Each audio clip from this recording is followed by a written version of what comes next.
할렐루야. 사랑하는 대강의 가족 여러분, 오늘 하루도 하나님의 말씀과 동행하는 삶이 되길 소망합니다. 오늘 함께 나눌 하나님의 말씀은 마가복음 8장 33절 말씀입니다. 예수께서 돌이키사 제자들을 보시며 베드로를 꾸짖어 이르시되 사탄아 내 뒤로 물러가라. 내가 하나님의 일을 생각하지 아니하고 도리어 사람의 일을 생각하는도다 하시고. 아멘. 자신의 신앙을 지키고 단단하게 세우려면 잊지 말고 기억해야 할 것이 있습니다. 이 사탄은 아주 가까운 곳에 있다라는 사실입니다. 아주 가까운 곳에, 아주 중요한 곳에, 그리고 아주 친한 사람을 통하여 다가옵니다. 이 본문에서 사탄은 예수님의 아주 가까운 곳에서 다시 예수님을 시험하고 있습니다. 예수님께서 가까이 두신 제자들 중에서도 가장 가까이 하시는 수제자 베드로 속에 자신의 모습을 감추고는 예수님을 시험하고 있는 것입니다. 여러분, 우리가 자주 넘어지는 이유 중에 하나가 사탄이 멀리 있다고 생각하는 것 때문입니다. 그래서 가까운 곳에 대해서는 사탄의 공격을 예상하지 않습니다.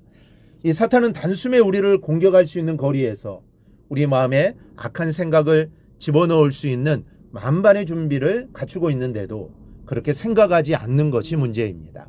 이 북한은 땅굴 파기의 전문입니다. 우리는 북한의 땅굴이 몇 개인지 또 어디까지 파놓았는지 잘 모릅니다. 확실한 것은 만약에 불의의 사태가 일어나면 이 땅굴은 우리에게 큰 타격을 줄 수 있습니다. 이 북한이 땅굴 파기의 전문가라면 사탄은 땅굴 파기의 원조라고 생각하면 됩니다. 우리가 전혀 모르는 방법으로 우리의 코앞에 와 있는 존재가 이 사탄입니다. 두려워해야 한다는 것이 아닙니다. 경계해야 한다는 것이죠. 우리가 기도로 무장하고 바로 서 있으면 사탄은 우리의 코앞에 있어도 코털 하나 건드릴 수 없기 때문입니다. 이 본문의 베드로는 너무도 쉽게 사탄에게 공격의 자리를 내어준 것을 보게 됩니다. 베드로가 이럴진데 우리 또한 이 사탄의 공략에 안심할 수 없지 않겠습니까? 먼저 사탄은 가까운 친구의 모습으로 좋아하는 것을 가지고 찾아옵니다. 이 사탄은 남편이나 아내나 자식이나 부모나 친구나 직장 동료를 통해서도 우리에게 접근합니다. 제자 베드로를 통해서 예수님을 시험했고 또 제자 유다를 통해서도 예수님을 팔게 했습니다.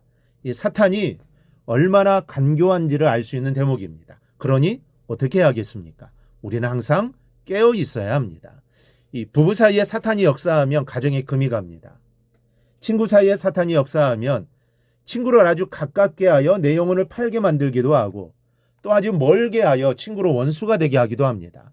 때문에 가까운 사람의 말이나 제의에 대해서 믿음으로 기준해 보아서 아닌 것은 아니라고 할 수 있는 결연함이 우리에게 있어야 합니다. 여러분, 그렇게 하면 그것이 지금 당장은 약간 서먹한 분위기를 만들지 몰라도 결국은 서로를 축복되게 하는 길인 것을 알게 됩니다.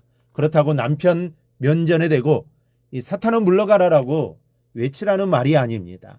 지혜롭게 가까운 사람에게서 역사하는 사탄을 물리쳐야 할 것입니다. 그리고 내가 좋아하는 것을 항상 조심해야 합니다. 사탄은 절대로 내가 싫어하는 것을 미끼로 쓰지 않습니다. 물고기가 좋아하지 않는 미끼를 쓰는 어리석은 낚시꾼은 없습니다. 사탄은 영특합니다. 우리가 좋아하는 것이 무엇인지를 알고 그것으로 유혹합니다. 그렇기 때문에 내가 좋아하는 것이 쉽게 성사될 때는 충분한 기도가 필요한 것입니다. 그래야 속지 않을 수 있습니다. 또 하나, 사탄은 늘 다른 방법을 사용한다는 사실입니다. 이 사탄이 처음 예수님을 유혹한 것은 떡이라는 방법이었습니다. 광야에서 40일간 금식하신 예수님께 사탄은 돌로 떡을 만들어 시장한 배를 채우라고 말합니다. 그런데 오늘 본문에서는 베드로라는 방법을 택합니다. 떡에서 베드로로 방법이 발전한 것이죠. 예수님께 베드로는 얼마나 고마운 제자입니까? 예수님이 십자가를 지고 싶어지시는 것이 아닙니다. 극심한 고통의 십자가입니다. 그것을 지고 싶어지는 사람이 어디 있겠습니까? 그런데 그런 사실을 들은 베드로가 감히 누가 우리 선생님을 십자가에 못 박느냐고 흥분을 하면서 그렇게 하시면 안 된다고 만류를 합니다. 여러분, 얼마나 고마운 말입니까? 눈물겹도록 고마운 제자입니다. 그러나 예수님은 베드로를 꾸짖으셨습니다. 그 안에 역사하는 사단을 보셨기 때문입니다. 이렇게 사탄은 늘 새로운 방법으로 우리를 유혹하고 시험한다는 사실을 잊지 말아야 합니다. 그렇다면 어떻게 사단의 역사를 구별할 수 있을까요? 방법은 바뀌지만 시험하는 내용은 바뀌지 않는다는 사실입니다. 사탄의 시험은 넘어뜨리기 위한 것이요, 하나님의 방법인 십자가를 통해서가 아닌 자신에 대한 굴복으로 메시아가 되라는 겁니다. 광야에서 내게 절을 하면 천하 만국을 주겠다던 내용 그대로입니다. 여러분, 오늘 말씀에 사탄의 시험을 잡아내는 비결이 있습니다. 하나님의 일을 생각하지 아니하고 도리어 사람의 일을 생각하는도다라는 이 주님의 말씀입니다. 여러분, 그렇습니다. 사탄의 시험은 분명합니다. 하나님의 일보다 사람의 일을 더 중요하게 생각하게 하고 더 먼저 생각하게 합니다. 그것이 바로 사단의 역사입니다. 여러분, 두려워하지는 마십시오. 기도에 깨어 있으면서 가까운 것과 좋아하는 것을 경계하고 사람의 일이 하나님의 일보다 앞서는 것을 대적하면 언제든지 능히 이길 수 있습니다. 주님이 승리하셨듯이 우리도 승리할 수 있습니다. 주님처럼 말씀과 기도로 대적할 때 승리할 수 있습니다. 승리가 우리의 것임을 잊지 말고 이 승리가 여러분의 것이 되기를 주님의 이름으로 축원합니다.